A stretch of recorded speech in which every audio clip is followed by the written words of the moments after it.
दोस्तों आज की कहानी साल 1948 में घटी नकबा इवेंट के ऊपर बेस्ड है। जिसको नहीं पता कि नकबा इवेंट में क्या हुआ था उसको हम बता दें कि यह वह दौर था जब पर फलस्तीनी देश को इजराइल घोषित कर दिया गया कुछ ताकतवर लोगों ने, जैसे कि यूएन और यूएस ने, जिसके कारण 500 छोटे छोटे गांवों में रहने वाले 7 लाख फलस्तीनी को अपना घर छोड़ना पड़ा, जिसमें कि बहुत से अपनी मंजिल तक पहुंच सके और बहुत से वहीं पर मारे गए। उन्हीं में से कहानी आज हम आपके सामने लेकर आए हैं। 14 साल की फरहा जो गार्डन में बैठकर बुक पढ़ रही है और वहीं पास में उसकी सारी सहेलियां, लेकिन फरहा का पूरा ध्यान उसकी किताब में था। जिसके बाद वह सभी अपनी टीचर के पास जाते हैं होली बुक का रिवीजन करने के लिए। यहाँ पर फरहा सबसे चुपचाप थी। आज टीचर उन्हें जल्दी घर जाने को कह देते हैं क्योंकि कल टाउन में एक लड़की की शादी है, इसीलिए सभी लड़कियों को तैयारी भी करनी थी। इसी बीच टीचर कहते हैं कि तुम लोगों की भी शादी एक दिन जरूर होगी, इतना मत हो। पर यह बात फरहा को पसंद नहीं आई। वो बोल उठती है कि टाउन में एक गर्ल स्कूल भी होना चाहिए जैसे कि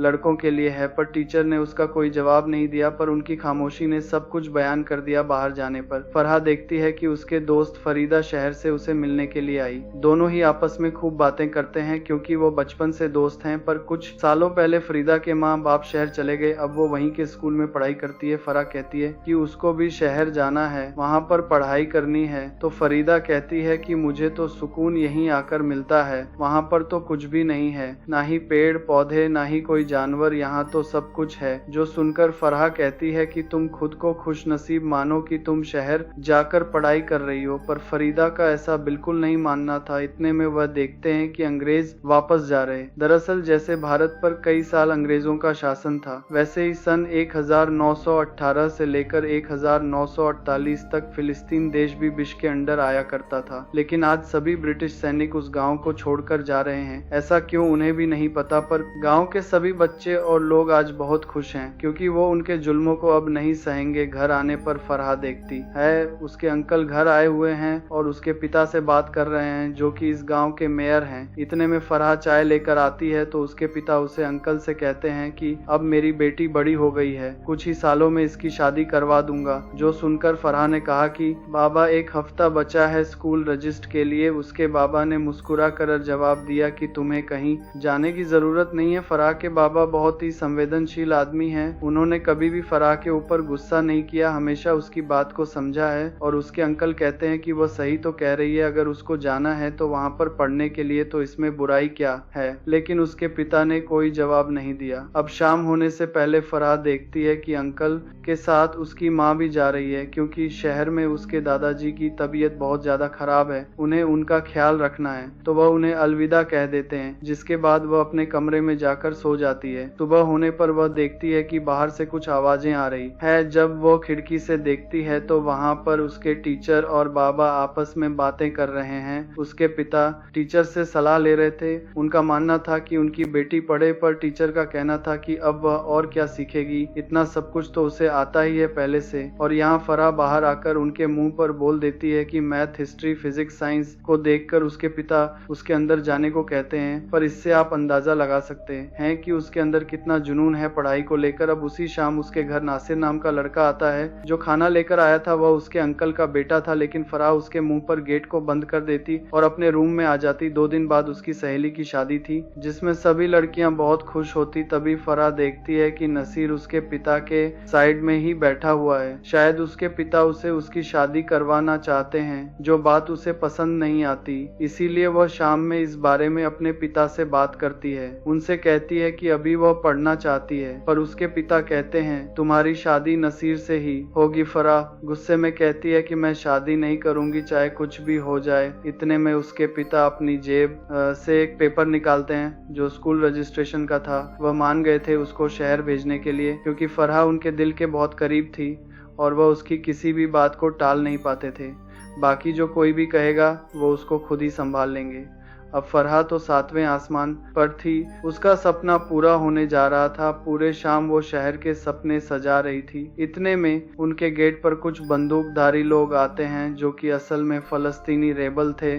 कुछ आर्मी वाले थे जो कि फलस्तीन की हिफाजत करते हैं। वह चीफ को बताते हैं कि साउथ फलस्तीन को पूरी तरीके से खाली करवा दिया गया। उसको अब इजराइल अपने कब्जे में ले रही है और इसी वजह से कुछ रेबल ने जंग छेड़ दी है। अगर आप भी हमारा साथ दो तो हम उनसे लड़ सकते हैं। लेकिन फराह के पिता को पता था कि यह नामुमकिन है। उनके साथ दुनिया की कई बड़ी ताकतें हैं।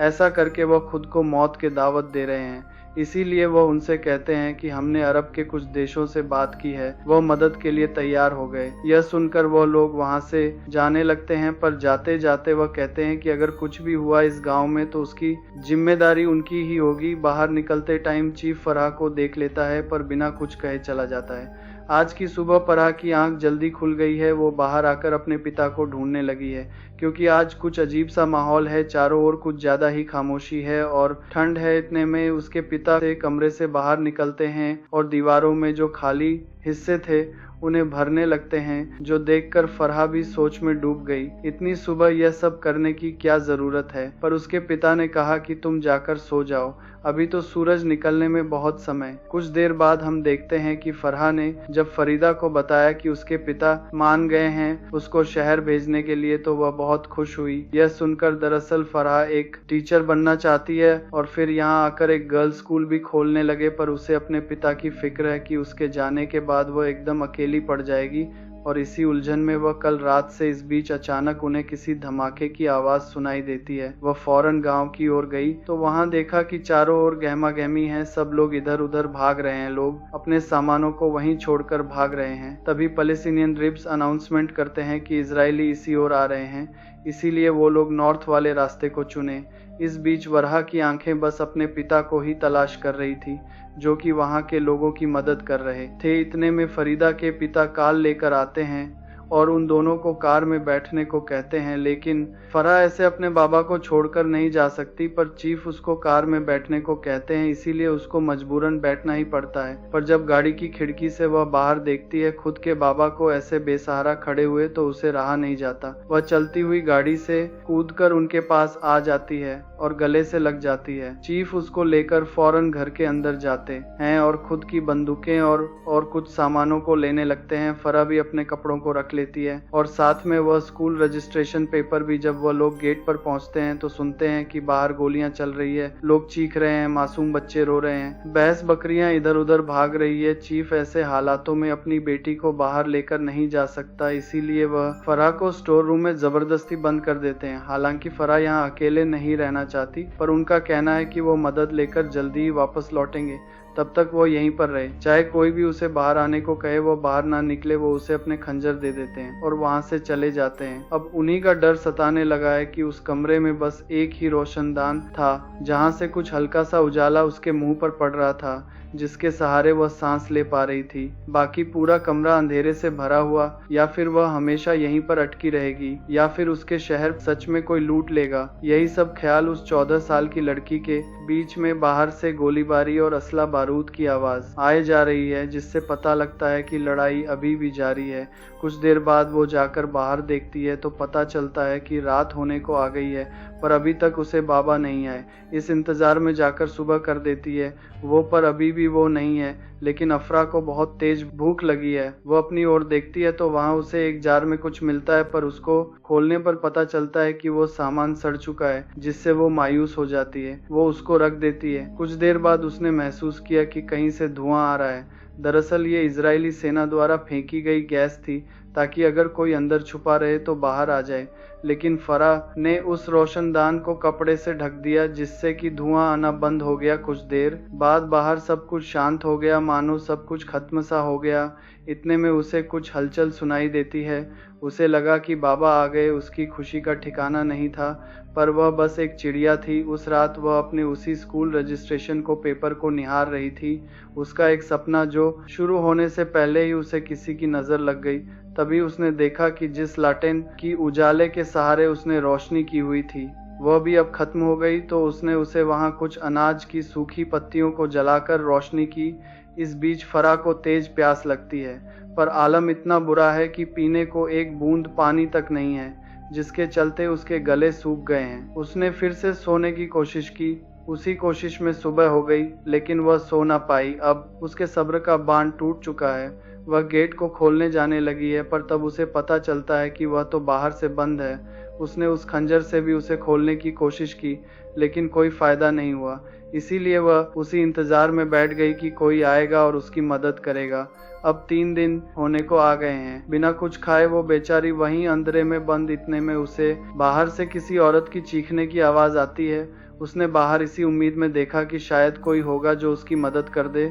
तब उसे बाहर एक परिवार दिखा जिसमें कि 2 बच्चियां थी और हस्बैंड वाइफ प्रेग्नेंट थी, और फरा ने देखा कि वह बहुत दर्द में है। उसने वहीं अपने बच्चे को जन्म दिया, जिसके बाद वह आदमी अपने परिवार को लेकर ऊपर चला गया। तभी फरा ने आवाज लगाई, जो उसने सुन लिया और उसके करीब आया। फरा ने उसे सब कुछ बताया और कहा कि इस गेट को खोल दो। इतने में बाहर से एक अनाउंसमेंट की आवाज आई, जो कोई भी अपने घर में छुपा इस गांव को छोड़कर चला जाए, ये अब हमारा देश है। तो वो आदमी घबरा गया और फौरन अपने बीवी बच्चों को छत पर लेकर चला गया और खुद उन लोगों से बाहर बात करने गया। वो इजरायली सैनिक उसे पकड़ लेते हैं और पूछते हैं कि वो यहाँ पर क्या कर रहा है।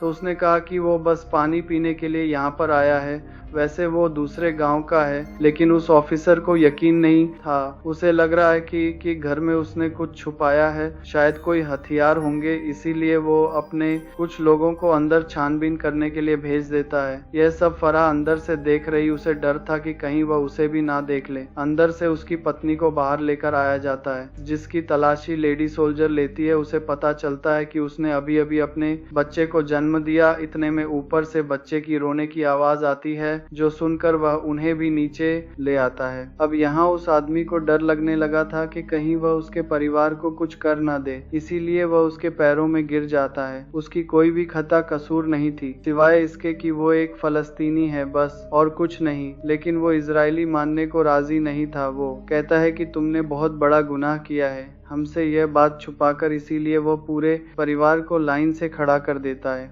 जिसमें वह 2 छोटी बच्चियां और 1 दिन का बच्चा भी था। इस मंजर को देखकर फराह की आंखें नम हो जाती है। उसका दिल फट गया था, क्योंकि अब उसे पता है कि आगे क्या होने वाला है। वो इजरायली सैनिक उन सभी को लाइन से शूट करा था देते हैं, जिसमें वो 1 दिन का बच्चा भी था। जरूर ऊपर जाकर गॉड को बताएगा। वो जिन लोगों को उन्होंने इंसान के नाम पर बनाया था, उन्होंने अब जानवरों का रूप ले लिया है। यह मंजर देखकर आपको हिटलर का किया गया जुल्म याद आया होगा, जो उसने जूस पर किया था, और आज यही जूस सेम वही जुल्म फलस्तीनी लोगों पर कर रहे हैं। यह सब देखकर फराह बहुत रोती, क्योंकि आज उसने वह मंजर अपनी आंखों के सामने देखा था, जो कि उसके लिए बहुत दर्दनाक था। तब जाने लगते हैं। तभी ऑफिसर ने देखा कि वह छोटे बच्चे को गोली नहीं लगी है, वो अभी भी जिंदा है। इसीलिए उसने अपने आदमी से कहा कि इसको मार दो, तो उसकी ओर बंदूक तान होता है। तो वो ऑफिसर ने कहा, अरे अपनी गोली क्यों वेस्ट कर रहे हो, इसको ऐसे